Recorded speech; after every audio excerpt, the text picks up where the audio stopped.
प्रचार करुछु अतिबड़ी जगन्नाथ दास विरचित श्रीमद् भागवतर 160तम भाग।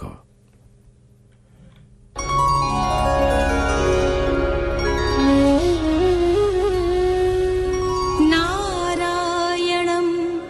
नमस्कृत्य नरं चैव नरोत्तमं देवीं सरस्वतीं व्यासं ततो जयमुदीरयेत्। मूकं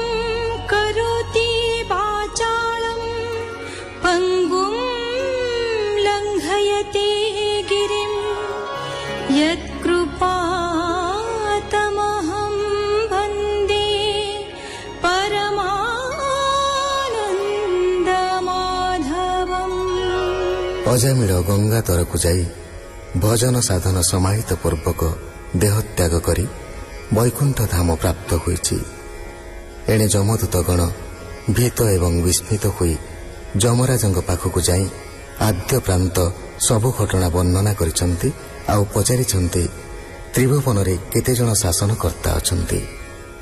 विष्णुदूत माने तांको अवज्ञा कले काहेकि? जमराज सेमानक संशय मोचनार्थे विष्णुଙ୍କ महिमा एवं वैष्णव धर्मर उत्कर्ष प्रतिपादन करुछन्ति।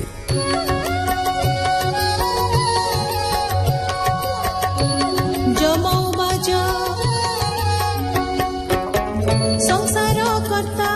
उजेते भृगु आदि ऋषि सहिते ए आदि जेते कहिलु ताहार माया न जानिलु के बजानिब ता महिमा प्रभुर नाम गुण सीमा इंद्री हृदय वाक्य मने जहाको न जानन्ति जाने सर्व शरीरे आत्मरूप जेन्द्रियंकर अधिप से प्रभु आत्मतंत्रे थाई संसार चेष्टा से कराई।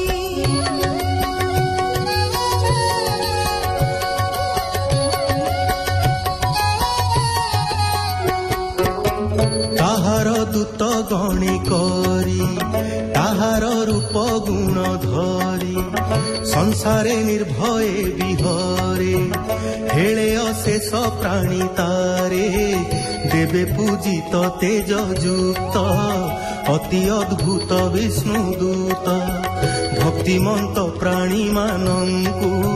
शत्रु सकाशरु ताहांकु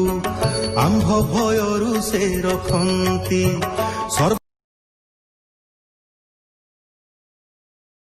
स्थाने विराजन्ति विष्णु विषये जेउ धर्म अज्ञात देव ऋषि गण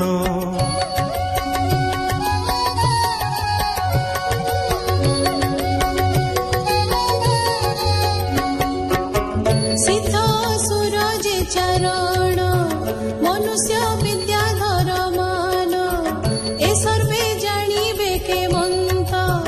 जहार महिमा अनंत स्वयंभू नारद कुमार शिव कपिल मनुवर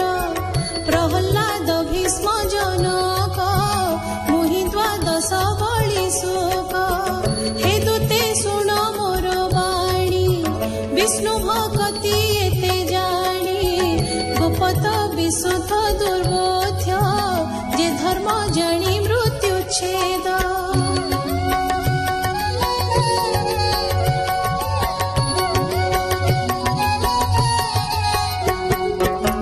कृष्ण चरणे जार मन संसारे श्रेष्ठ से हुजन नाम उच्चारन्ति जे बारे श्रीकृष्ण भक्त बोली तारे भागवत जे विष्णु वाणी परम धर्म परिमाणी हे दूते गोविंदर नाम महिमा देख उच्चारीण अजामिल ही जे नामरु मुक्त हेला मृत्यु पासरु एत अकर्म करुथाई कृष्णता गति न जानई।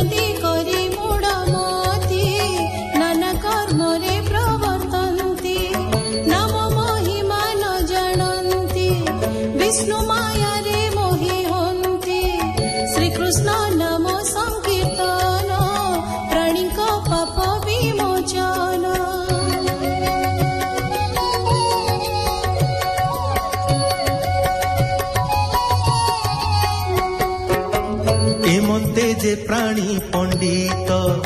কৃষ্ণ সুমরে অবিরত তাহাঙ্কু মোর দণ্ড নাহি পাতক যেতে তাঙ্ক থাই মুকুন্দ পাদর বিন্দ নিত্যে শ্রবই মকরন্দ তহি বিমুখ যেউ জন তাহাঙ্কু করিণ বন্ধন আনি তাহাঙ্কু ମୋ অগ্রতে যাতনা দেব বিরতে ନିର୍ଲୋଭ ଯେ ପରମହଂସ ତାହାଙ୍କୁ ନ କରି ଜିଙ୍ଘାସ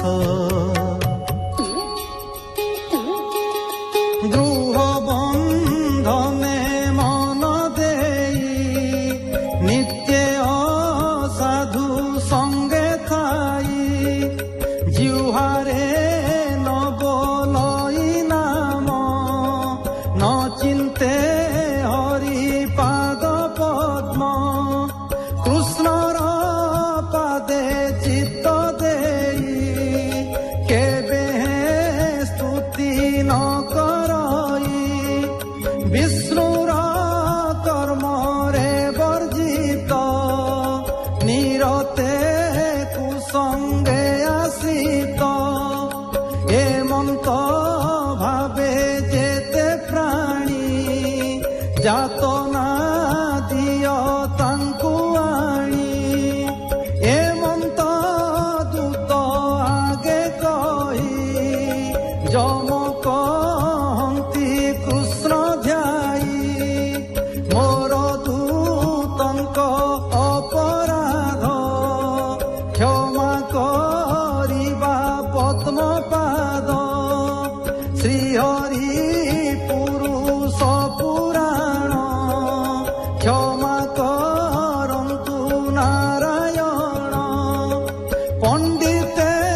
ଯାର ପଦ୍ମପାଦେ ସେବନ୍ତି ନିତ୍ୟ ଅପ୍ରମାଦେ ତାହାଙ୍କୁ ମୋର ନମସ୍କାର ଏ ଅପରାଧ କ୍ଷମା କର ସୁକ ଉବାଚ ହେମନ୍ତ ଯମ ବାକ୍ୟ ଶୁଣି ବିଷ୍ଣୁ ମହିମା ପରିମାଣି ଯମ କିଙ୍କର ଭୟ ଚିତ୍ତ ବୋଲନ୍ତି ଏକି ବିପରୀତ ଗୋବିନ୍ଦ ଆଶ୍ରେ ଯେତେ ଜନେ ତାହାଙ୍କୁ ଭୟ କଲେ ମନେ ସେଦିନ ଠାରୁ ହେ ରାଜନ ଦେଖିଲେ ଭୟ ହନ୍ତି ଛନ୍ନ ମଳୟ ଗିରି ତଟେ ବସି କୃଷ୍ଣ ମହିମା ପରଶଂସୀ କହିଲେ କୁମ୍ଭ ଜନ୍ମ ମୁନି ଗୁପତ ଇତିହାସ ବାଣୀ ସୁଜନେ ଶୁଣି ଚିତ୍ତେ ଧର ଶ୍ରୀକୃଷ୍ଣ ନାମ ଆଶ୍ରୟ କର ଦାସ ଜଗନ୍ନାଥ ବୋଲଇ କୃଷ୍ଣ ମହିମା ଯମ କହି ଇତି ଶ୍ରୀମଦ୍ ଭାଗବତେ ମହାପୁରାଣେ ପାରମହଂସ୍ୟାଂ ସଂହିତାୟାଂ ଷଷ୍ଠ ସ୍କନ୍ଧେ ଯମ ପୁରୁଷ ସମ୍ବାଦେ ନାମ ତୃତୀୟ ଅଧ୍ୟାୟ।